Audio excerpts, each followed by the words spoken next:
Faith Lewis knew something was wrong the moment the elevator doors closed behind her. Not danger, opportunity. 16 hours into another hospital shift, her body ached, her scrubs damp with sweat, her nerves raw from pretending not to notice wandering hands and cruel jokes. At 43, she had learned one rule well. Attention was never free. It always cost her something. Her phone vibrated. Unknown number. She almost ignored it. Almost. Faith Lewis, a woman said calmly. We need you for a private medical issue. Cash payment. $50,000. No paperwork. Faith stopped walking. That number wasn't generous. It was suspicious. What kind of issue? Faith asked. A pause. Then, one that requires discretion. Absolute silence and quick thinking. Faith thought of the hospital that never protected her, the complaints that vanished, the debt that kept her stuck. She thought of how close desperation sat to courage and how fast both could turn dangerous. When? She asked. Now. A car will be there in 15 minutes. Pack for 3 days. The call ended. Faith stood in the parking garage, staring at her reflection in her car window. This wasn't rescue. This was a test. The kind where one mistake got you buried or bought you freedom. She got in the car anyway, because when you've spent your life surviving tight spaces, you learn something important. Sometimes the way out doesn't look like an exit at all. Before we go any further, if you believe some stories deserve to be told all the way to the end, subscribe now. Not for me, for the characters who don't get a second chance once this story starts. The black Mercedes arrived at precisely midnight, its sleek lines and tinted windows speaking of wealth that Faith could barely comprehend. No questions were asked, no small talk was offered by the driver, an absolutely massive man whose neck was literally thicker than Faith's thigh, his shoulders so impossibly broad he had to angle himself carefully to fit properly in the driver's seat. His hands on the steering wheel looked like they could crush concrete without effort. They drove through Lagos for what felt like an eternity, 40 long minutes of leaving the familiar streets behind, heading steadily toward the industrial district, where streetlights became increasingly sparse and massive warehouses loomed like sleeping giants against the dark sky. The journey took them through neighborhoods Faith had never visited, past chain-link fences topped with razor wire, around corners where shadowy figures watched their passing with predatory interest. This was a part of Lagos that tourists never saw, that didn't appear in promotional materials, where normal rules didn't seem to apply. Faith's anxiety grew with each passing mile, but she forced herself to remain calm. She'd made her choice. $50,000. Freedom. The car finally stopped smoothly in front of a building that looked completely abandoned from the outside, its windows dark and empty, graffiti covering the lower walls in elaborate tags and crude drawings. The structure appeared ready for demolition, forgotten and forsaken. But appearances, as Faith was about to learn, could be profoundly deceiving. Inside was shockingly, dramatically different.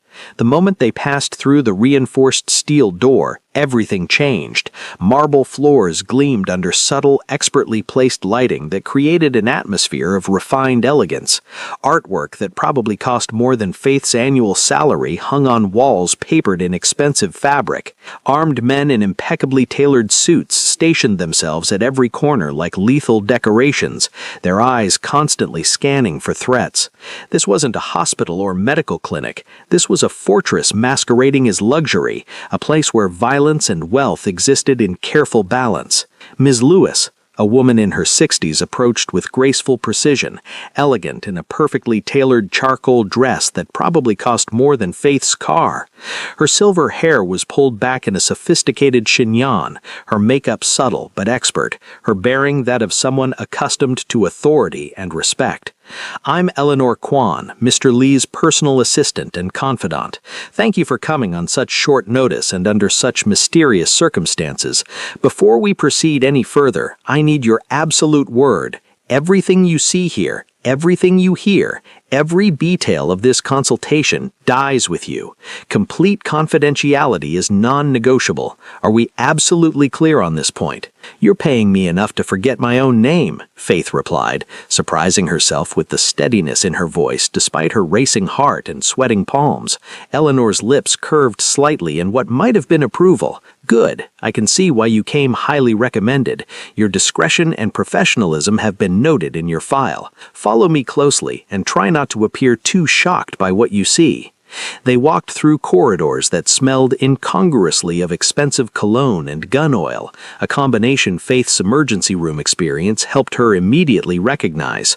She'd worked in enough chaotic emergency rooms to recognize the peculiar scent of violence lurking beneath civilized surfaces, the metallic tang of blood mixed with expensive aftershave, the bitter smell of gunpowder residue that no amount of cleaning could completely eliminate. Her heart hammered against her ribs, but she kept moving forward with determined steps. $50,000. Freedom. A chance to start over and rebuild her shattered life. They passed rooms where men spoke in hushed tones, their conversations stopping abruptly as Eleanor and Faith walked by. Faith caught glimpses of computer monitors displaying security feeds, stacks of cash being counted by machine, weapons being cleaned and maintained with professional efficiency. This wasn't just wealthy, this was organized, militaristic, dangerous. She'd walked into something far beyond a simple medical consultation. The bedroom was genuinely larger than Faith's entire cramped apartment, possibly larger than her entire floor of her apartment building. And on the massive bed, propped against silk pillows that probably cost more than her monthly rent, sat the most striking man Faith had ever encountered in her entire life, Lee Min-ho. Even sitting casually against the pillows, she could tell he was exceptionally tall, probably 6'2" or 6'3" based on his proportions and the way his legs extended across the bed. He had a sharp jawline that could cut glass, dark eyes that assessed her with the calculated intensity of a predator actively deciding if she was prey or potential threat.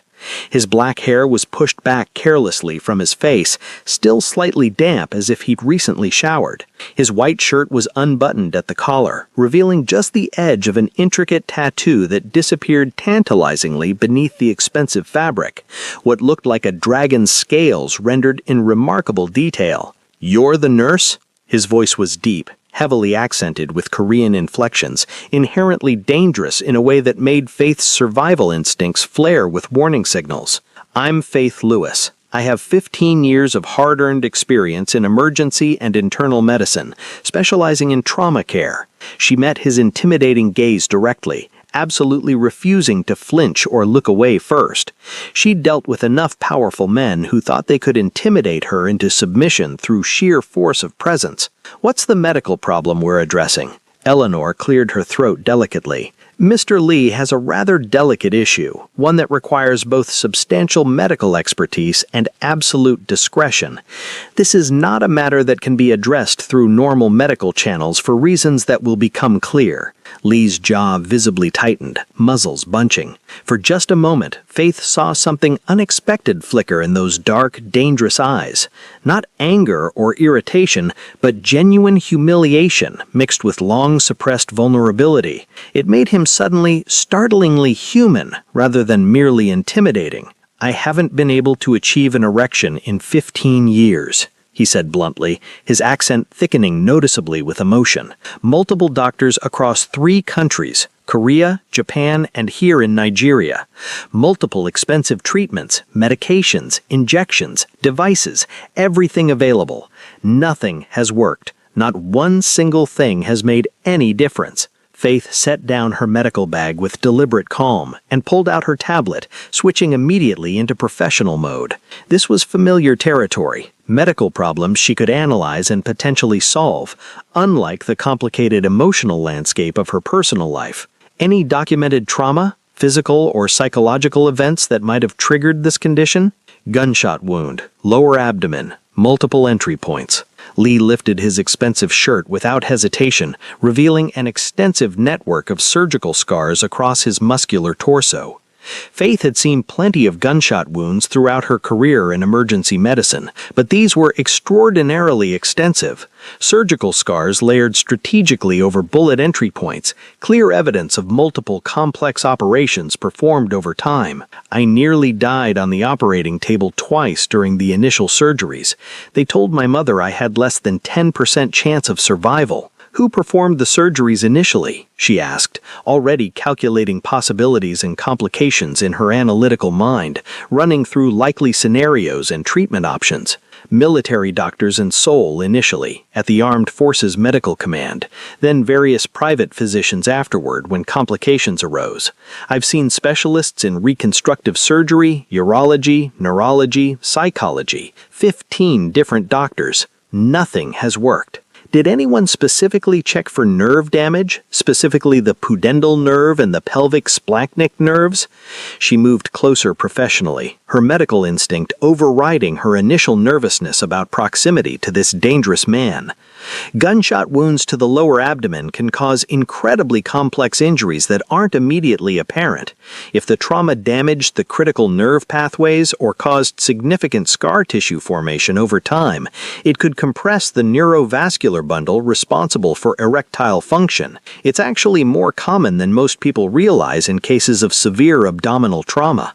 Lee stared at her intently, his dark eyes widening slightly. 15 different doctors examined me, ran every test imaginable. Not one single person mentioned that specific possibility.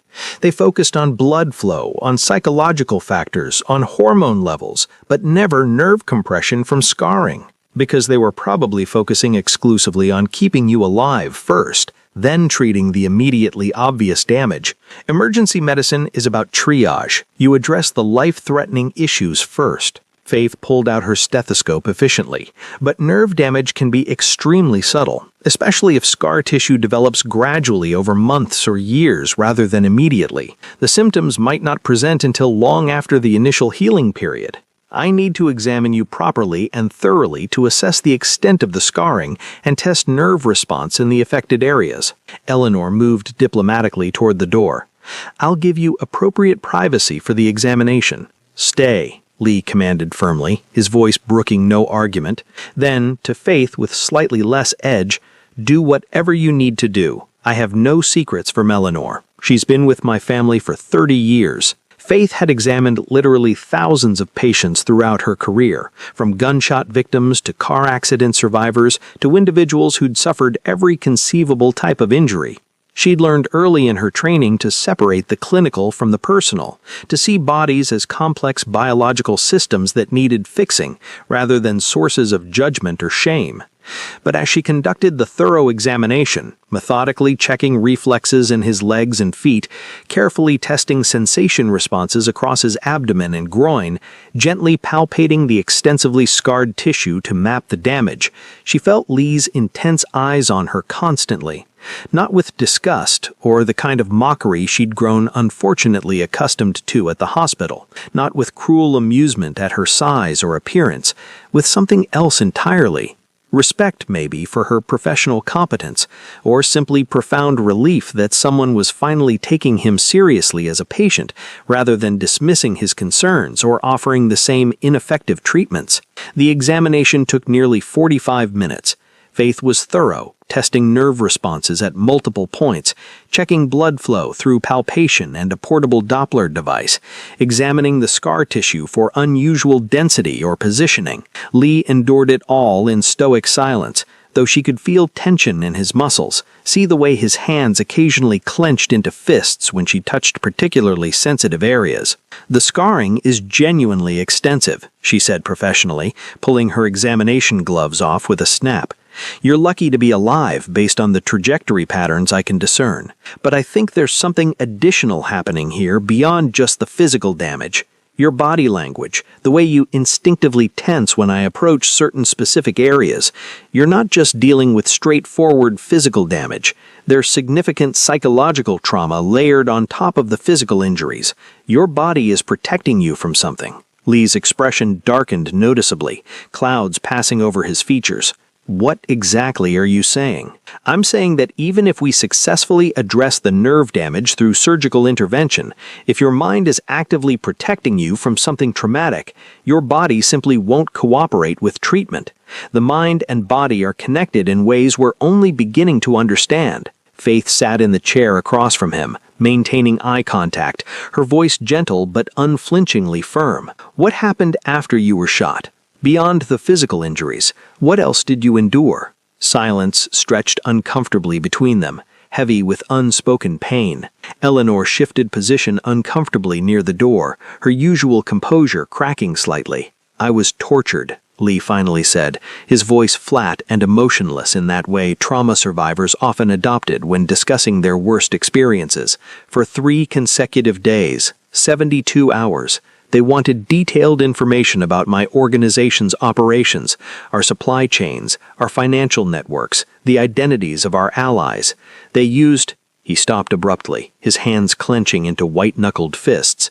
"They specifically used my injuries against me. Strategically, they would press on the gunshot wounds, manipulate them, cause excruciating pain in cycles designed to break me psychologically. And they made threats about what they would do to me sexually once they'd extracted the information they needed." Faith's stomach turned violently, bile rising in her throat. She'd treated torture victims before during her career. Desperate refugees who'd fled unimaginable horrors in their home countries, seeking asylum and medical care in Nigeria. The human body remembered what the conscious mind desperately tried to forget. Trauma embedded itself in neural pathways, created protective responses that persisted long after the original threat had passed. "Then we have 2 distinct problems to solve, and they're interconnected," she said calmly, keeping her voice steady and professional, even as her heart ached for what he'd endured. "The physical nerve damage and the psychological barrier your mind has constructed to protect you from re-experiencing trauma. The physical part, I can definitely help with that aspect. I know an exceptional specialist in nerve reconstruction, someone who owes me a significant favor from years ago and won't ask uncomfortable questions about the circumstances. He's one of the best in his field.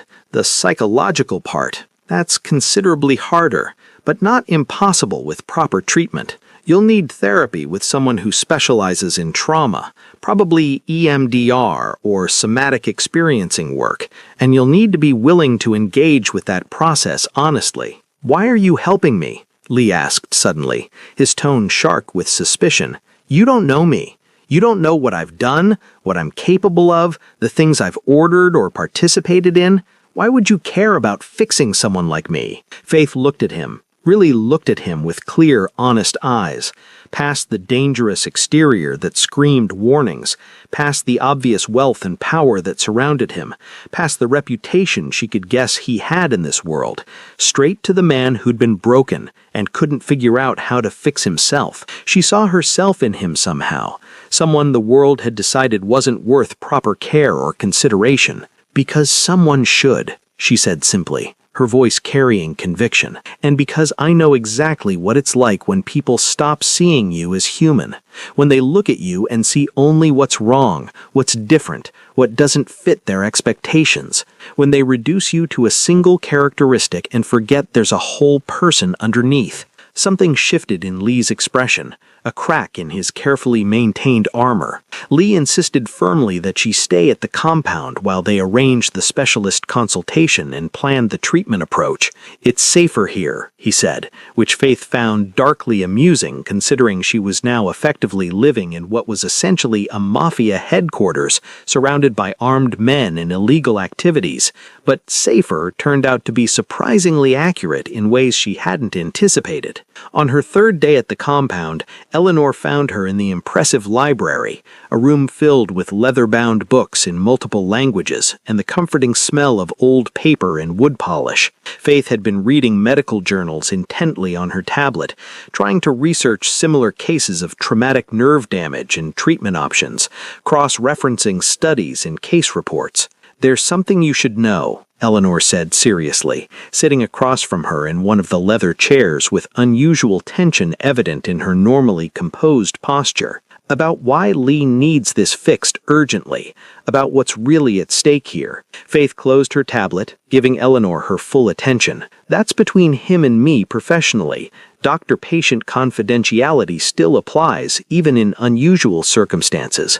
This goes beyond confidentiality. There's a succession issue within the organization, Eleanor's voice was low, urgent, almost conspiratorial as she leaned forward. Lee's uncle, Victor Park, is actively challenging his leadership position. In our world, any sign of weakness is literally death. If Victor can prove Lee is incapable in any way, physically, mentally, sexually, he can claim Lee is fundamentally unfit to lead. There will be a formal vote among the Council of Families, and if Lee loses that vote, he dies, Faith finished grimly, understanding flooding through her. Eleanor nodded confirmation, her expression grave. Victor has already been strategically spreading rumors through carefully selected channels.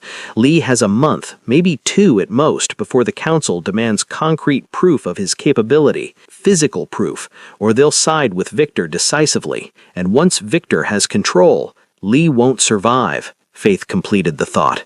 No one who's ever been loyal to Lee will survive, Eleanor corrected quietly. Victor is ruthless in ways Lee isn't. Lee has rules, boundaries he won't cross. Victor has none. He'll purge anyone he sees as a potential threat. That includes me. That includes you now by association. That's absolutely barbaric. That's our world. Eleanor leaned back, her face weary. I'm telling you this because you need to understand completely what's at stake. If you can't help him, if this is beyond your expertise or beyond medical science, say so now. Let him prepare another way to survive, to secure his position through different means before time runs out. Faith thought of Lee's face when he'd talked about the torture, the way his voice had cracked just slightly before he'd pulled the emotional walls back up protectively. She thought of all the men who'd dismissed her, hurt her, made her feel worthless, and she thought about Eleanor's fate if Victor won. This elegant woman who'd treated Faith with respect from the first moment. I can help him, she said firmly, but I need complete access to my contacts, and I need Lee to trust me, really trust me, not just professionally, but personally. He already does, Eleanor said quietly. More than he's trusted anyone in years, perhaps ever. Don't waste it. That night, Faith found Lee in his office, surrounded by papers and photographs spread across his massive desk in organized chaos. He looked up when she entered, exhaustion evident in the lines around his eyes and the slight slump in his normally perfect posture. Can't sleep? She asked. Sleep is a luxury I can't afford right now. Too many threats, too many moving pieces. He gestured to a chair beside the desk. You should rest. Tomorrow will be difficult. The preliminary tests before Raj arrives. The specialist arrives tomorrow? Yes, Dr. Malhotra will be here by evening. And there's something else you should see. He pushed a photograph across the desk. Faith picked it up carefully. A blonde woman, beautiful in a cold, calculated way, with sharp features and predatory eyes.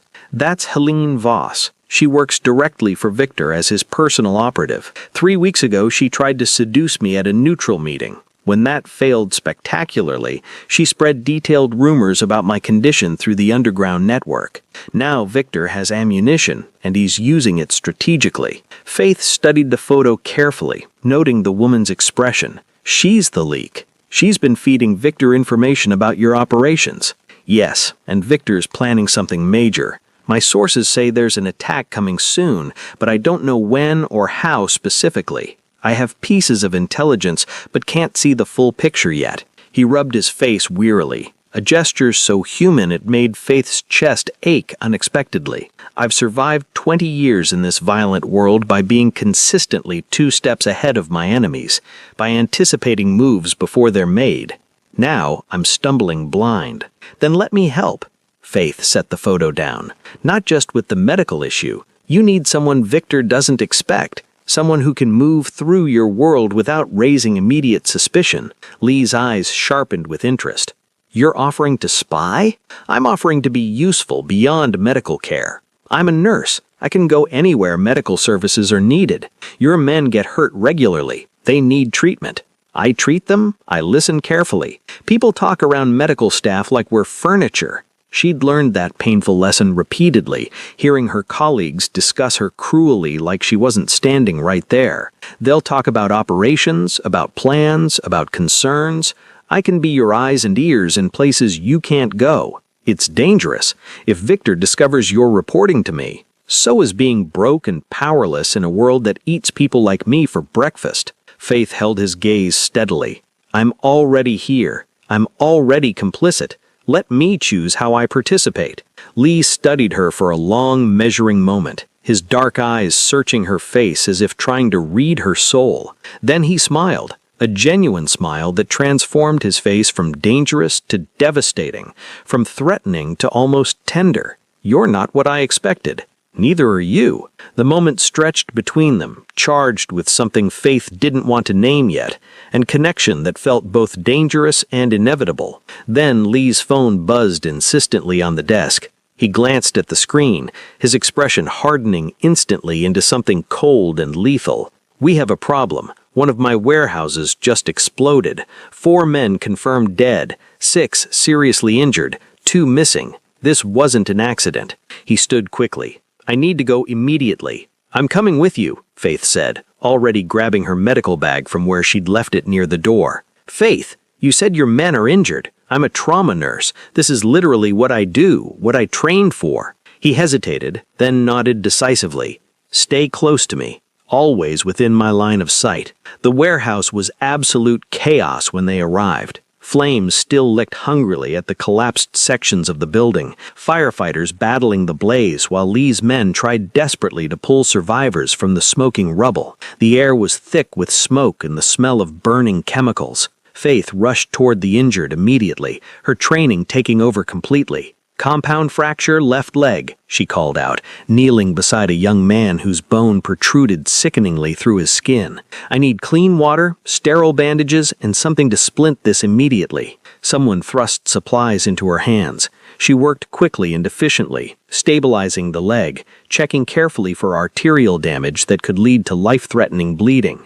Around her, men groaned in pain, some calling out in Korean. She moved from patient to patient with practiced efficiency, triaging, treating, keeping people alive until proper medical help could arrive. She didn't notice the man approaching from her blind side until he grabbed her arm roughly, his fingers digging into her flesh. Pretty thing, aren't you? He slurred, his breath reeking of alcohol and smoke. What's a fat bitch like you doing playing doctor? Faith's body froze instinctively, muscle memory from too many similar encounters taking over. Not again. Not here. The man's grip tightened painfully, his other hand reaching for her chest. Let me... He didn't finish the sentence. Lee materialized behind him like a shadow, one hand clamping on the man's wrist with enough force that Faith heard bones crack audibly. The man screamed. Touch her again, and I'll feed you to the dogs piece by piece, Lee said, his voice so cold Faith felt it in her bones. He threw the man to the ground where he lay whimpering. Get him out of my sight, now. 2 men dragged the screaming drunk away. Lee turned to Faith, his expression shifting from murderous to concerned in an instant. Are you hurt? Did he injure you? Faith's hands were shaking, but she forced herself to breathe deeply, to center herself. I'm fine. I need to finish treating these men. Faith?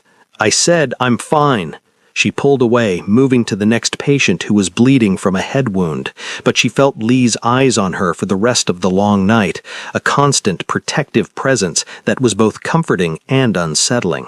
The specialist arrived 2 days later as promised, Dr. Raj Malhotra, a reconstructive surgeon Faith had worked with years ago in Lagos when they'd both been part of an emergency medical team treating victims of a terrorist bombing. He was brilliant and discreet, 2 qualities worth their weight in gold. The examination took 3 intensive hours in a converted medical room within the compound. Faith assisted, her hands steady as Raj conducted nerve conduction studies using specialized equipment, detailed imaging scans with a portable MRI unit, and psychological assessments using standardized trauma screening tools.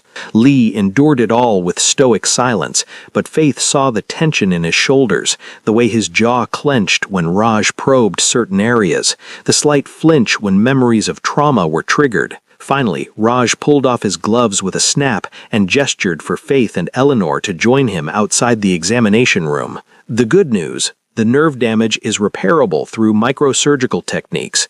There's compression from scar tissue, but with surgery and aggressive physical therapy, I can restore function. Maybe not to 100%, but enough. "And the bad news?" Lee asked. "The psychological component is extremely significant. Even if I fix the physical damage perfectly, your mind might still block the response through protective mechanisms. Your body has associated sexual arousal with extreme pain and trauma. You'll need therapy, real therapy, not just medication or simple counseling. Intensive, trauma-focused work." "How long?" Lee's voice was tight. "Surgery next week once we finalize the approach. Recovery period 4 to 6 weeks minimum depending on healing. Full results 3 months, possibly 6 before we can assess complete functionality." Lee's expression shuddered. "I don't have 3 months." "Then you need to buy time," Raj said bluntly, "or find another solution to your political problem." After Raj left to review the scans more thoroughly, Faith found Lee on the balcony, staring out to the city lights that glittered below like fallen stars. She brought him tea, something she'd learned he preferred in the evening, jasmine green tea without sugar. "3 months is impossible," he said without turning. "Victor will move before then. The council meeting is in 6 weeks. Then we make it possible." Faith set the tea down on the small table. "Victor wants proof you're weak, so we give him proof you're not." "How?" Faith had been thinking about this since Eleanor's revelation, turning possibilities over in her mind. The medical issue isn't really the problem from a political standpoint. It's what it represents. Your vulnerability, your inability to produce an heir to secure your bloodline, your perceived weakness. So we attack those perceptions directly instead of waiting for medical treatment to resolve the physical issue. She moved to stand beside him. "You need to demonstrate strength in ways that matter to the council. Take aggressive action against Victor's operations. Show them you're still the apex predator. And you need me to quietly spread word that you're seeking treatment, that the issue is being resolved through medical intervention. Make it a power move, not a weakness." Lee Min-ho is so confident that he openly admits his vulnerabilities and crushes anyone who dares exploit them. Lee turned to look at her, his dark eyes intense. "You think like a strategist, like someone trained in political maneuvering." "I think like a survivor." Faith met his gaze. "And right now, we're both fighting to survive in our own ways." "Why do you care?" The question was soft, genuine. "You could take your money and disappear into any city in Africa or beyond. Why stay here? Why risk getting involved in something dangerous? Because you defended me without hesitation. Because you see me as human when most people see me as a joke. Because for the first time in years I feel like I matter, like my skills and intelligence are valued." Faith couldn't say any of that, giving her time to pull away or reject his touch.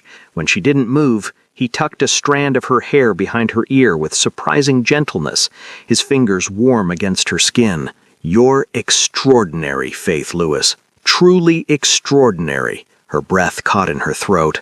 Before she could respond, formulate any kind of reply, Lee's phone rang shrilly. He answered, listened, his expression darkening moment by moment. "When?" A pause. "I'm coming now." He hung up. "We have a situation. My men found evidence that the warehouse explosion wasn't an accident. It was a coordinated hit, and they have a suspect in custody. Someone on my inner circle. Someone I trusted." Faith's blood ran cold. "Who?" "That's what I'm going to find out. Stay here." "No." Faith grabbed her bag. "If there's a traitor in your organization, they know about me by now. Staying here alone makes me a target. I'm safer with you." Lee's jaw tightened, but he nodded grimly. "Stay behind me, always. And if I tell you to run, you run without question." They drove to a different location, an old factory on the outskirts of Lagos that Lee's organization used for interrogations and other activities that required privacy. The building was isolated, surrounded by empty lots and abandoned structures. Faith had seen violence in her work, but nothing prepared her for the systematic brutality of Lee's world. The suspect was tied to a chair in the center of a large room, blood dripping from his split lip, one eye swollen shut, bruises forming on his exposed arms and torso. Several of Lee's men stood around the perimeter, their expressions cold and professional. "Talk," Lee commanded without preamble. "Who paid you to sabotage the warehouse?"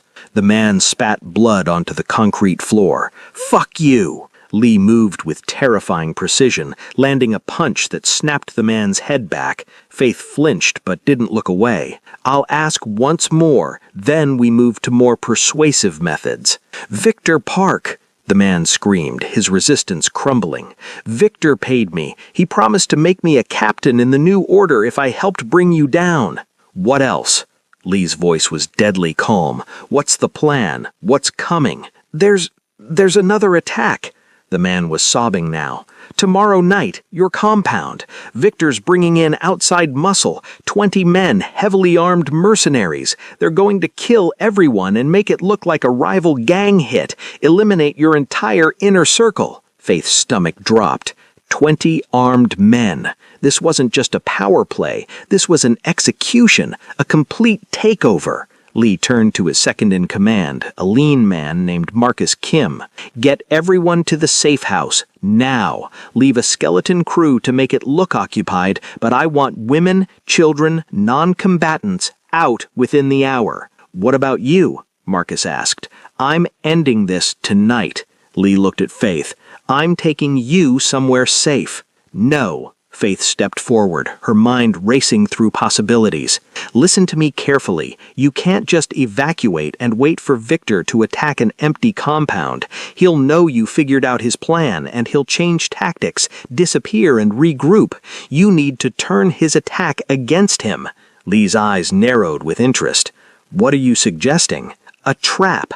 Let him think he has the element of surprise, but we prepare. Position your best people in defensible locations, fortify critical areas, set up ambush points that funnel attackers into kill zones, and," she hesitated, "and you need me there." "Absolutely not." "Yes." Faith's voice was firm, brooking no argument. "Because when his men come, some of yours will get hurt. Gunshot wounds, shrapnel injuries, blunt force trauma. You'll need immediate medical intervention. The difference between life and death in trauma is measured in minutes, not hours. I can set up a triage station in the most protected area. Keep your people alive while they fight. You're not a soldier. You have no combat training." "No, but I'm a nurse who's worked in emergency rooms where people came in with gunshot wounds, stab wounds, crush injuries from car accidents. I've worked trauma situations where we lost power and had to operate by flashlight." She moved closer to him. "And think about the message it sends to your organization and to Victor. Lee Min-ho is so confident, so secure in his power that he brings his personal nurse to a battle." "It's not weakness. It's absolute power." Lee stared at her for a long moment. Then, incredibly, he smiled slightly. "You're terrifying. Do you know that? In the best possible way. I'm practical." Faith allowed herself a small smile back. "So, do we have a plan?" The next 24 hours were a blur of intense preparation. Lee's men transformed the compound into a fortress, reinforced defensive positions with sandbags and steel plates, hidden weapons caches strategically placed throughout the building, carefully placed barriers that would funnel attackers into carefully planned kill zones where Lee's people would have maximum advantage. Faith set up her medical station in the reinforced basement, the most protected area of the compound, with thick concrete walls on all sides. She stocked supplies meticulously: IV fluids, antibiotics, pain medications, surgical tools, bandages, tourniquets, chest seals for pneumothorax, everything she might need to keep wounded men alive. She organized instruments by likely need, ran through trauma protocols in her head repeatedly, prepared blood typing equipment. Eleanor helped her prepare, carrying supplies down the stairs. "You don't have to do this," the older woman said quietly as she set down another box of medical supplies. "Lee would understand if you left. He wouldn't hold it against you. Would he?" Faith taped down an IV line setup. "Or would he see it as another person abandoning him when he's vulnerable, when he needs support most?"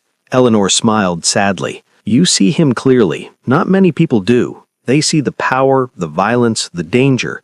You see the man underneath. He's not hard to see. People just choose not to look past the surface because it's easier to fear him than understand him." Faith checked her supplies one more time, mentally cataloging everything. "Tell me the truth. Do we actually have a chance of surviving this?" "Lee has survived impossible odds before. He's brilliant at strategy, ruthless when necessary, and his men are loyal." Eleanor shook her head. But this? Victor is bringing serious firepower, professional mercenaries. Even with preparation, we'll lose people, good people. Then I better be ready to save as many as I can. Night fell slowly. Lee's skeleton crew moved through the compound in normal patterns, maintaining the illusion of regular activity. Lights turning on and off in various rooms, occasional movement past windows, everything designed to look like a normal evening. The real fighters were hidden, on roofs with sniper rifles, in false walls with automatic weapons, behind reinforced positions covering every entrance and corridor. Faith waited in her medical station, checking equipment one final time. Her hands were steady despite her racing heart. She'd changed into scrubs, easier to work in, easier to clean blood from. Her hair was pulled back tightly. Everything was ready. Lee appeared at 10 p.m., fully armed and wearing tactical gear that somehow made him look even more dangerous than usual. Kevlar vest, tactical belt with ammunition and weapons, communications gear. He looked like he'd stepped out of a military operation. "Last chance to leave," he said, his voice gentle despite the circumstances.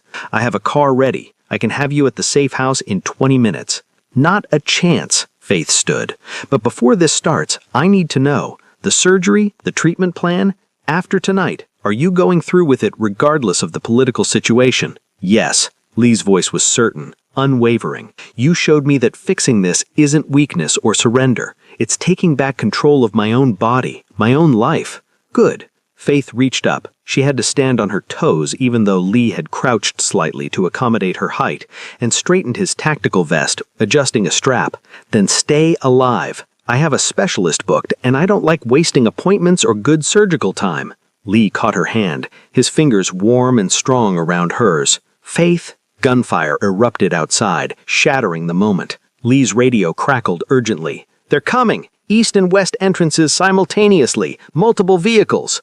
"Hold positions," Lee commanded into the radio with absolute authority. "Let them commit. Spring traps on my signal." Then to Faith, his voice softer. "Stay here. No matter what you hear, no matter how bad it sounds, don't come out until I come for you or Marcus gives the all clear." He disappeared up the stairs 3 at a time. Faith heard the battle begin, the thunder of automatic weapons fire, the shouts of men in multiple languages, the crash of breached doors, explosions that made the building shake. She forced herself to breathe, to stay calm, to focus on what she could control. The first injured man arrived within 5 minutes, carried by 2 fighters who were themselves bleeding from minor wounds. Gunshot wound to the shoulder, through and through. The bullet had passed completely without hitting major arteries. Faith got to work immediately, her training taking over completely. Pack the wound to control bleeding. Check carefully for arterial damage. Start an IV for fluid replacement. Administer pain medication and antibiotics. "Get back up there," she told the 2 men who'd carried him. "I've got him." More casualties came in waves. A deep knife wound to the abdomen. She packed it, started fluids, monitored for signs of internal bleeding. A crushed hand from hand-to-hand combat. She splinted it, gave pain medication, marked him for evacuation to a hospital later. A head injury from falling debris. She checked for skull fracture, monitored his pupils, kept him still. Faith worked without stopping, her hands sure despite the chaos above, her voice calm as she directed her 2 assistants, Lee's men with basic first aid training who helped move patients and fetch supplies. Blood soaked her scrubs, her hands cramped from the intensity of the work, but she kept going. Upstairs, the battle raged with terrible intensity. She heard explosions that made the ceiling crack, screams of wounded and dying men, the distinctive sounds of close-quarters combat. Every instinct screamed at her to run, to hide, to escape this nightmare. But these men were depending on her. Lee was depending on her. A young fighter stumbled down the stairs, clutching his side, his face pale with shock and blood loss. "Doctor, it's the boss. He's hit bad. They're bringing him down." Faith's heart stopped for a moment.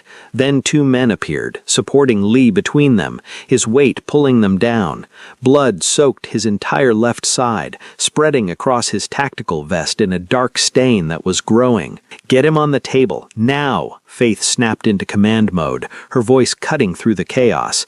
"Tell me what happened. When was he hit? How much blood has he lost?"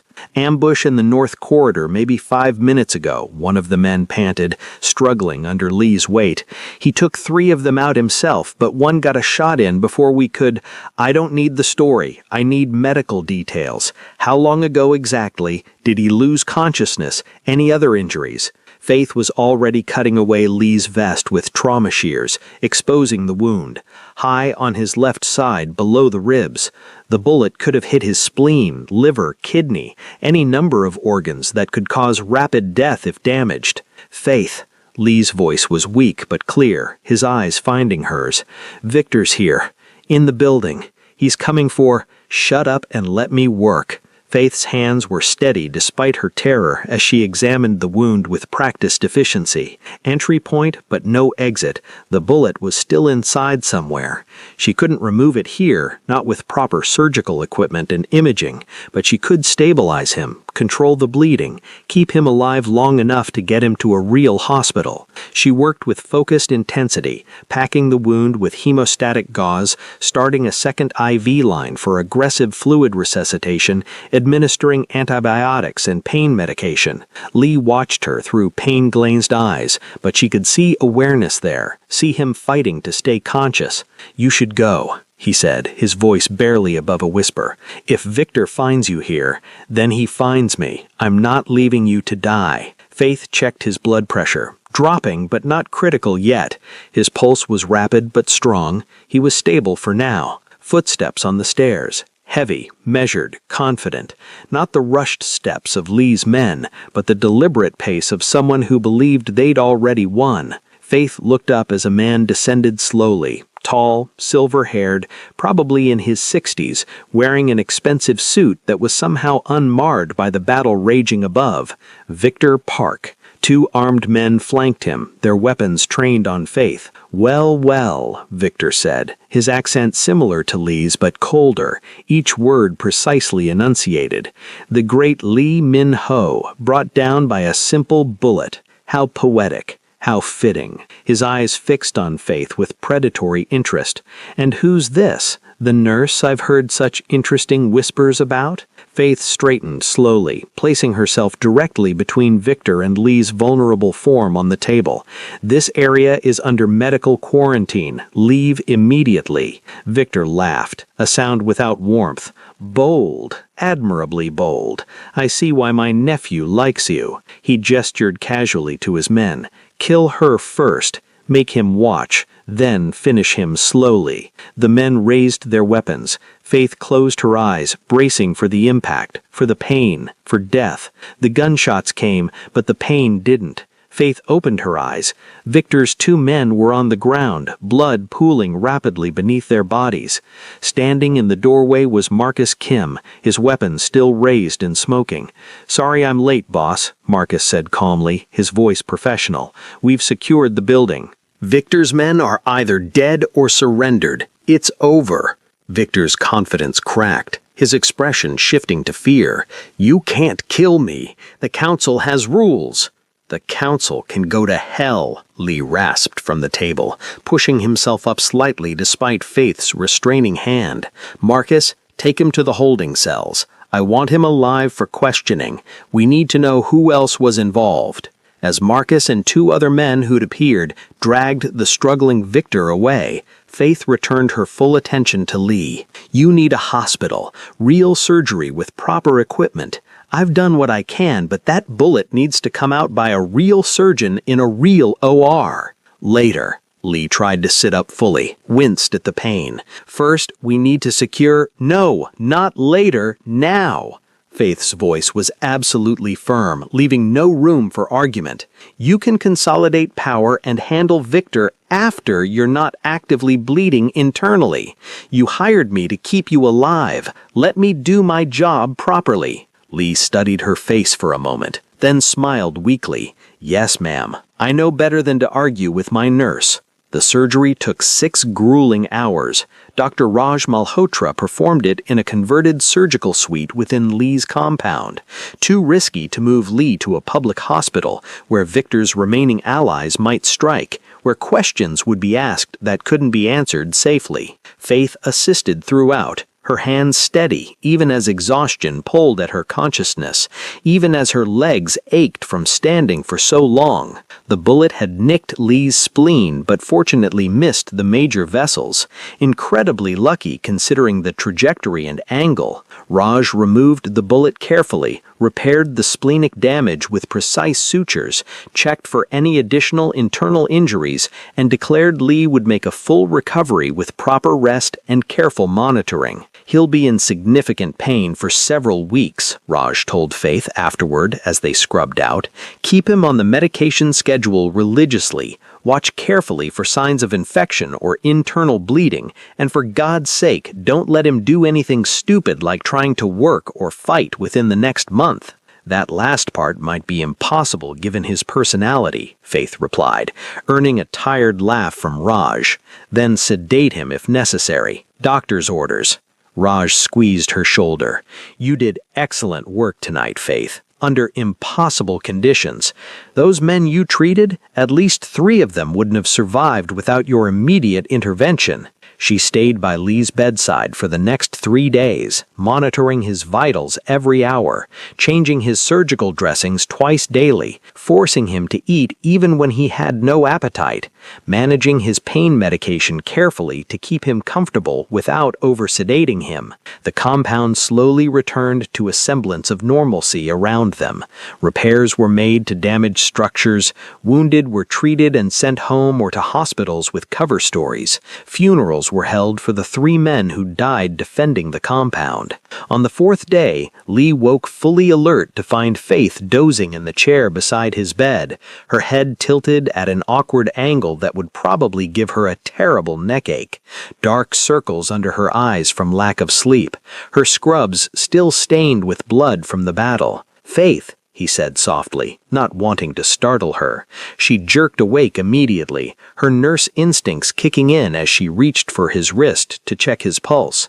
How's your pain level? Any nausea, fever, dizziness? I'm fine, better than fine, thanks to you. Lee caught her hand gently.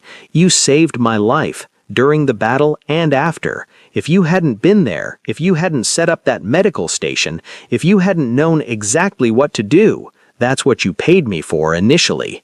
No, I paid you to consult on a medical issue, to give me an assessment and recommendation. You've done so much more than that. Lee's grip tightened on her hand. You stood between me and an armed man without hesitation. You refused to run when any sane person would have fled for their life. You've become... what? Faith's voice was barely a whisper, afraid to hear the answer but needing it desperately. Essential, irreplaceable. The word hung between them, heavy with meaning and possibility. Faith wanted to pull away, to protect herself from the inevitable hurt that came from caring too much, from investing in something that couldn't last. But she was so tired of running, so tired of being alone, so tired of protecting herself by never letting anyone matter. What happens now? Faith asked, her voice uncertain. Now we finish what we started. Lee's voice grew stronger despite his injuries. Victor's attack failed completely. His allies on the council are scrambling to distance themselves, denying they knew anything about the plan.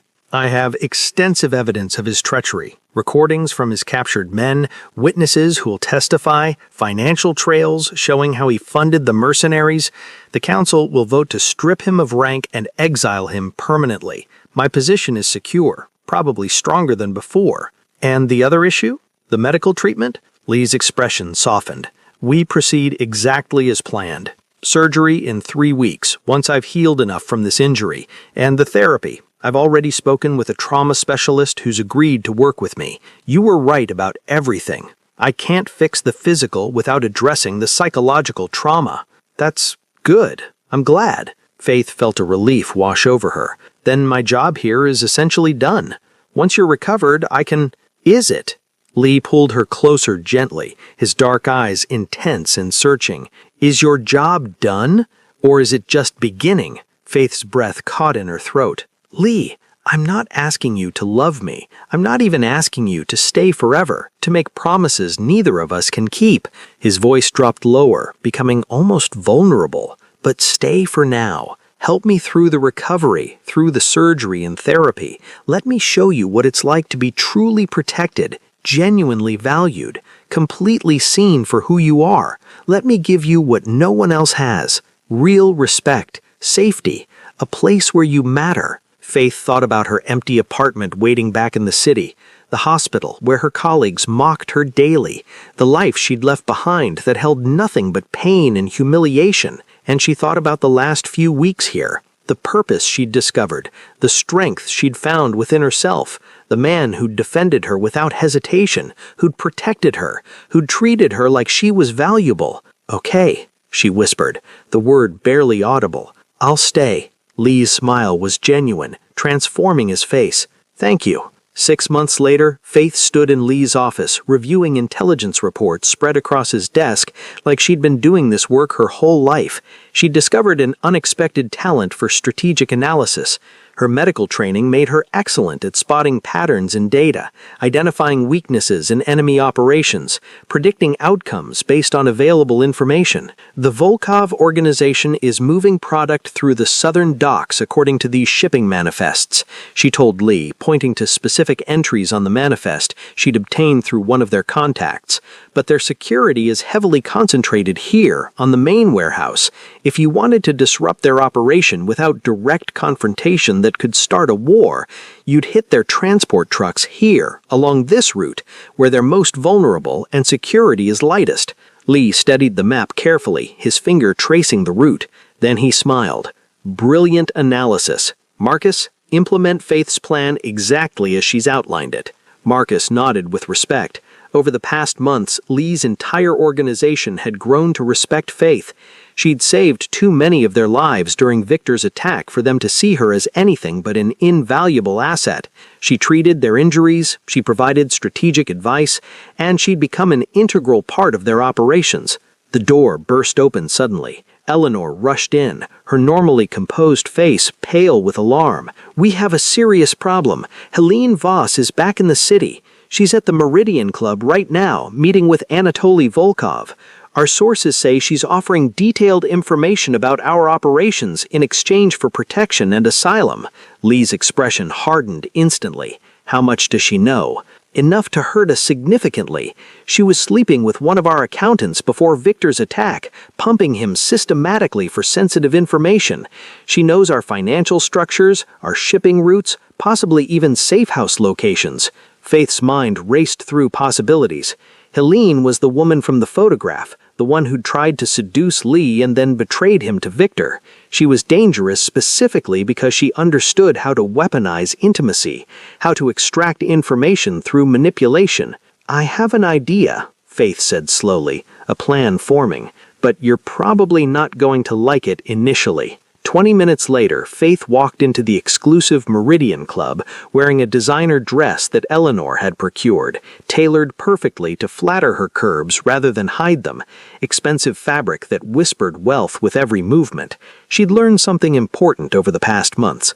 Confidence was the best accessory anyone could wear, and right now she had plenty of confidence. Helene sat in a private booth with Anatoly Volkov, a bear of a man with cold blue eyes and a reputation for extreme violence. Faith approached with a warm, professional smile. Helene Voss, Faith Lewis, I'm Mr. Lee's personal physician and medical director. She extended her hand. I'm so glad I found you here. There's an urgent medical situation I need to discuss with you, privately. Helene's eyes narrowed with suspicion. I'm in a meeting. This concerns your immediate health, specifically the infection you may have contracted from Jungwoo Park. Faith kept her voice professional, purely medical. He recently tested positive for a particularly resistant strain of a sexually transmitted infection. Anyone who had intimate contact with him needs immediate treatment. The infection can cause serious complications if left untreated: infertility, chronic pain, potentially even systemic infection. Helene's face went white, all color draining instantly. Jung Woo was the accountant she'd been sleeping with to extract information. It's nothing to be embarrassed about. These infections are quite common. Faith gestured toward the exit. But treatment is time-sensitive. My car is outside. The treatment is simple, just antibiotics and a follow-up test. But we need to start immediately to prevent complications. Anatoly's expression shifted from interested to disgusted. We'll reschedule, he told Helene coldly, clearly wanting nothing to do with potential infection. Helene had no choice but to follow Faith outside, where Lee's men were waiting. They grabbed her before she could scream, pulling her efficiently into the waiting car. In the back seat, Faith dropped the professional facade completely. Jung Woo doesn't have an infection, but you do have a problem. You betrayed Lee Min-ho, and he wants to know exactly what you told Victor's organization and what you're selling to Volkov. Helene's face twisted with rage and fear. You fat bitch, you think you can... Faith's hand shot out with practiced precision, grabbing Helene's wrist and applying pressure to a specific nerve point that made the other woman gasp in sudden pain. I'm a trauma nurse. I know exactly where every nerve cluster is located, how to cause maximum pain without leaving visible marks, so I strongly suggest you cooperate fully. By the time they reached the compound 30 minutes later, Helene had given up everything. Victor's entire network of contacts, the accountant's complete betrayal including copied financial records, the specific information she'd sold to various rivals, the locations of safe houses she'd compromised. Lee had what he needed to dismantle the remaining threats against his organization and secure his position permanently. You were magnificent, Lee told Faith later in the privacy of his office after Helene had been secured. I was practical. Though I admit it felt good to turn her own weapons against her, to use manipulation right back. Lee moved closer, his hand cupping her cheek gently. The surgery is scheduled for tomorrow morning. Are you nervous? No. Dr. Malhotra is genuinely the best in his field, and you've been doing the psychological work consistently. You're ready. I'm ready because you made me ready. Lee's thumb brushed across her cheekbone. You've given me back something I thought I'd lost forever. Hope, real hope for the future. Faith's eyes stung with unexpected tears. You gave me something too, purpose beyond just surviving. Respect I'd never experienced before, a place where I genuinely matter, where my contributions are valued. You matter everywhere, Faith. The world just wasn't looking properly before. The surgery was completely successful. Dr. Raj Malhotra reported that nerve function had been restored, the scar tissue removed, the compressed nerve bundles carefully freed. 6 weeks of careful recovery followed, with intensive physical therapy and continued psychological counseling. Faith stayed by Lee's side through all of it, managing his complex medical care, running interference with his business operations when necessary, becoming absolutely indispensable to both his organization and his personal life. 3 months after the surgery, Lee called a formal meeting with his counsel. Faith waited outside the conference room, her stomach tight with nervous tension despite herself. This was the ultimate test. Could Lee prove he was whole, capable, fit to lead without any questions about his capability? The meeting lasted 2 tense hours. When Lee finally emerged, his expression was carefully unreadable. Then he smiled, that devastating smile that transformed his dangerous face into something almost tender. It's done, completely done. The council unanimously confirmed my leadership without conditions. Victor has been permanently exiled with orders that he'll be killed if he ever returns. My position is absolutely secure. Faith felt relief flood through her body. Congratulations! There's more. Lee pulled her into his office, closing the door. I told them about you, about how you saved my life during Victor's attack, how your medical expertise restored my health, how your strategic intelligence has helped secure multiple operations successfully. I proposed making you an official advisor to the organization with full authority. Faith's heart raced. What did they say? They agreed unanimously. You have a permanent place here, Faith, not as my nurse, but as my partner in every sense. Partner. The word settled over Faith like a warm blanket, heavy with responsibility and possibility and hope. I accept, she said firmly. "On one condition. Name it. We're equals in this partnership. I'm not your subordinate or your dependent. If I'm advising you, you actually listen to my counsel. If I see something wrong or dangerous, I speak up without fear of consequences. If I need to walk away someday, you let me go without retribution or threats." Lee studied her face seriously, then extended his hand formally. "Partners. True partners in every way." Faith shook his hand firmly, sealing the deal. Then, because the moment felt right, and she was tired of hesitating, she pulled him down and kissed him. Not the gentle, tentative kiss of someone unsure, but the claiming kiss of a woman who knew her worth and wasn't afraid to take what she wanted. When they broke apart, both breathing hard, Lee's eyes were dark with desire.